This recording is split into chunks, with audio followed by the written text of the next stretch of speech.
listen to me. This is not happening. We're gonna wake up. It's a dream. It's only a dream. No, it's not. Hey, welcome back to the show. Stranger Oddities coming back with you. I was just having some coffee this morning, and I started to think about I have this box set that I bought some time ago. It's a box set of the Texas Chainsaw Massacre from the 1978 version, pretty much the only good version. If you haven't seen the movie series or whatever, it's like don't even really bother with anything of the remakes. They're ridiculous.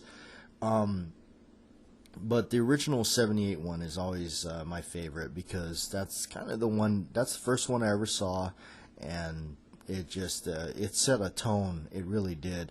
Now, I have respect for part 2 because Tom Savini did the makeup effects, and part 2 at that point realized that they wanted to go in a different direction with Caroline Williams in it. She's just amazing in it, and of course you had Dennis Hopper, which is kind of strange, but part 2 is set aside as its own entity, really. But the original 78 one, I have this box set, and it's and I've showed it before. It basically is a model of the semi-truck in the end of the film, and in it, it's really neat because it pulls apart, and then it's got like this apron in it, and it got, of course, the movie, and I think it's got some other lobby cards or something like that in it. But really, really neat movie. I recall renting that on videotape years and years ago in a video store, obviously. Have a swig of coffee for all the listeners out there. But just watching that, just getting to experience that, renting it and popping it into VCR, and of course the film starts, and I remember just being almost ready for this crazy ride. I was like, wow, because and that's one thing I must say. I'm so glad that when I was growing up that I guess things weren't so I don't know, the way they are now. I guess I don't know. It's just if I was up late at night watching the TNT Joe Bob Briggs Monster Vision or something like that, my parents really didn't think much of that. They didn't think it was like, oh well, he's watching A Nightmare on Elm Street. There was never ever any kind of notion in my parents, oh maybe my kid will grow up and slash people up with a razor glove. There was never. It was just like, oh well, he's watching a scary movie. Hope he doesn't have nightmares. And I never did. I never was ever frightened by any of the films, really. The only one I remember that creeped me out a little bit when I was really young was when I watched Halloween 4. I don't know why that one gave me a little bit of the goosebumps, but for the most part, I never really was bothered by any of it. I thought it was entertaining. It was hilarious.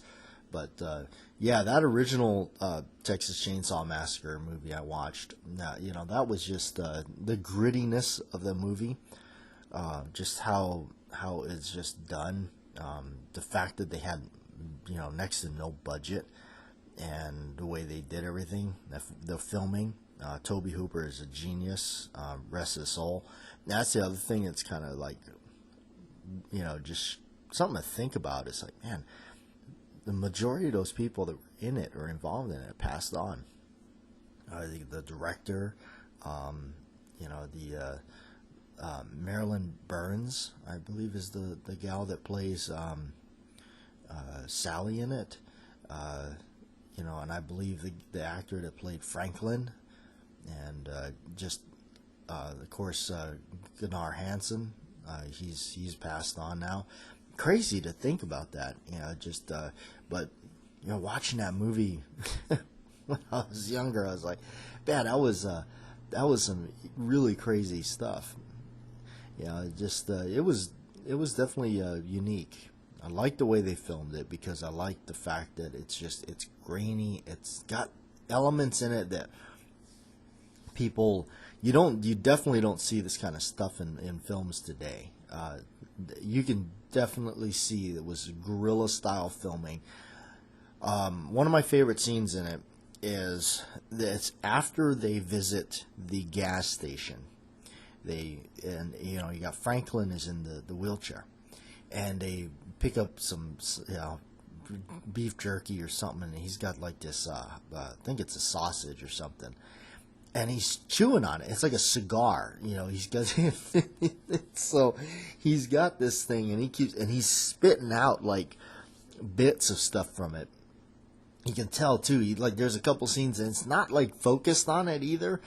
He's not like, they're not really focusing on it because they were just kind of in a background sequence. You watch him chewing on this meat, and he's just like taking out bits of like bone or whatever, and he's spitting it out, and he's flicking it with his fingers. And then there's they finally get to see this like rundown house, and they're all in there looking around at it, and he's obviously frustrated or something, and he's trying to wheel himself like into the house or something. And he's got the darn sausage, he's got it like a cigar in his mouth, and he just spits the thing out like with some pretty just disgust and frustration. Like almost like, why am I doing here? Why am I still eating this disgusting thing? I don't know why.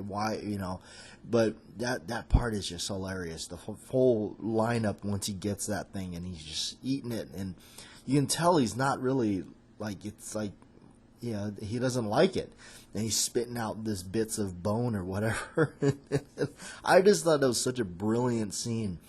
The way it's just put together, that's just funny.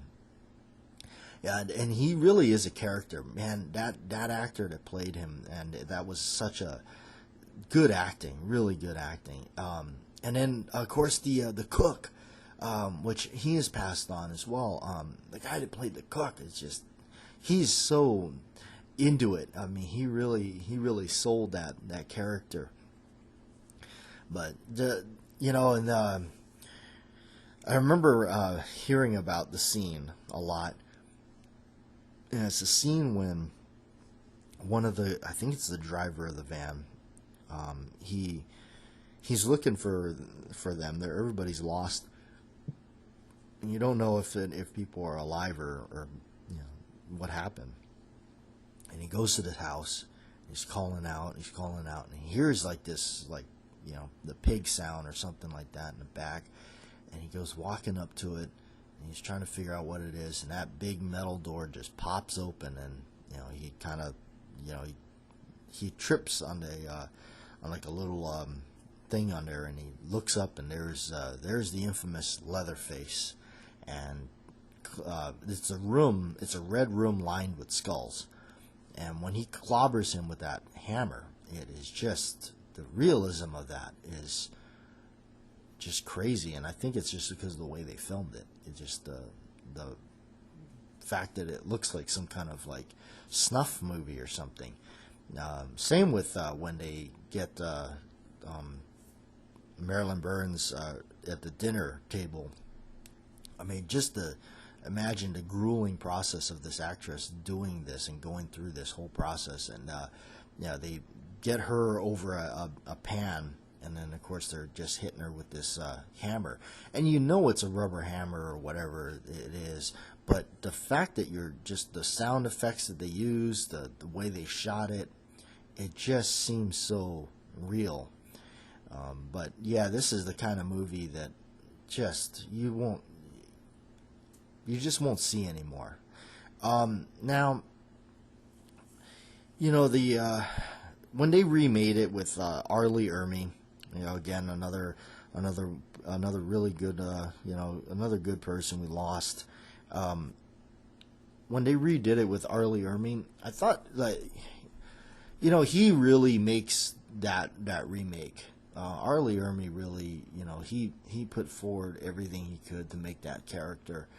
But a lot of these other ones just don't hold that candle to the original, and that's true for a lot of things. It really is. But however, there are some remakes that got done that were good, and we've talked about that before.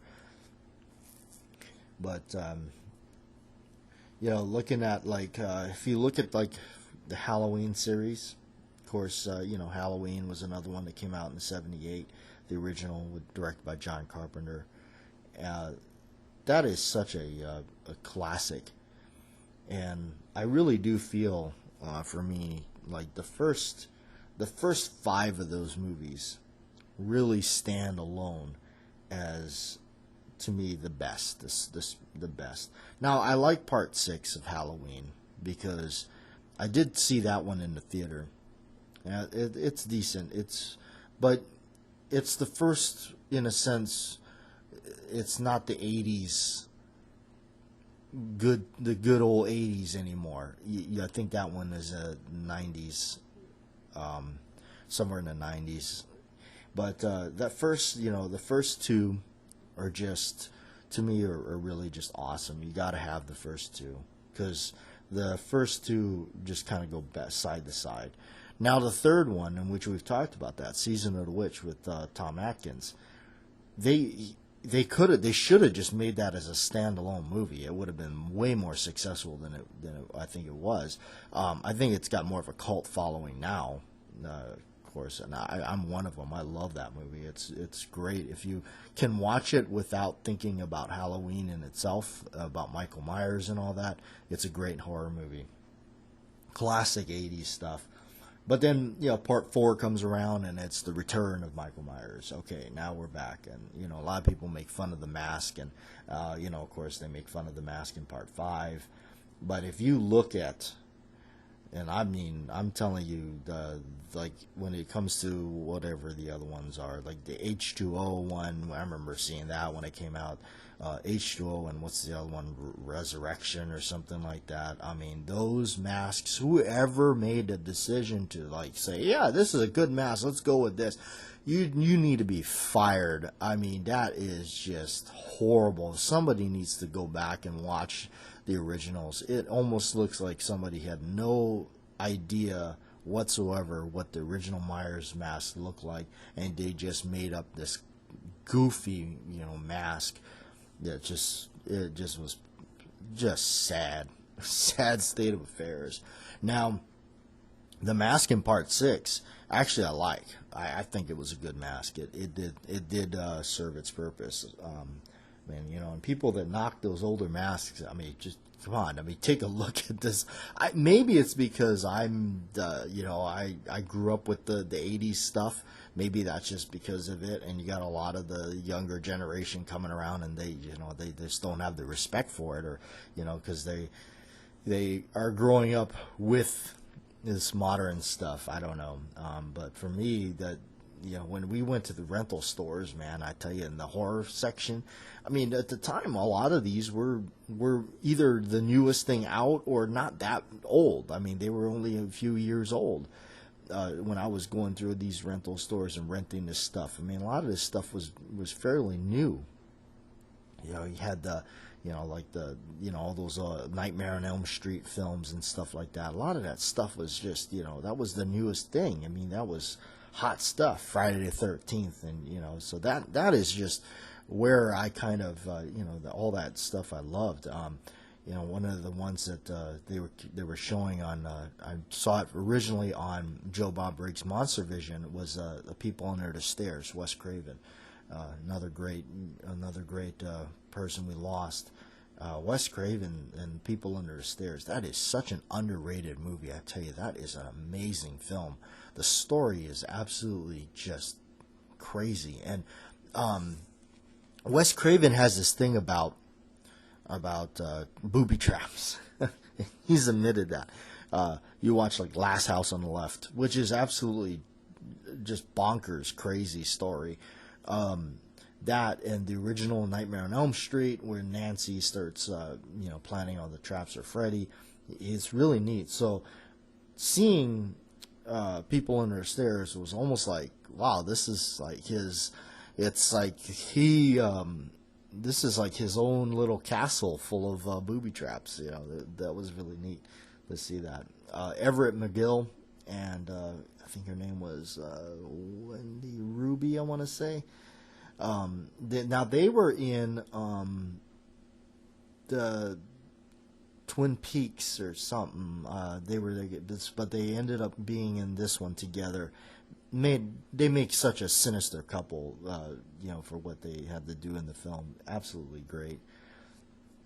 But going through, and I remember traveling around, going to like Suncoast Videos, because Suncoast Videos was in the mall on the other side of the island growing up. And I used to go there and try to dig up any of those old movies that I would find. And, of course, back then everything was on VHS. There was no such thing as DVD. Just trying to scour and find them and buy them all up. Or I go to, as I later became friends with the owner of Video Showplace. And I remember him ordering some movies for me because the ordering online wasn't really a thing. It wasn't. I don't know. We just at least for our household, it wasn't a thing. Computers were around definitely, but it wasn't like what it is now. I mean, now you just. I mean, we have it so easy. If I want a movie, I just jump right there on eBay or Amazon and just type it in, find it, order it, boom, done. eBay. I love eBay because you can just find a bunch of old out of print stuff, and if it's not available anymore, I guarantee you somebody's selling a copy of it on eBay. You might have to bid for it, but it depends how bad you want it.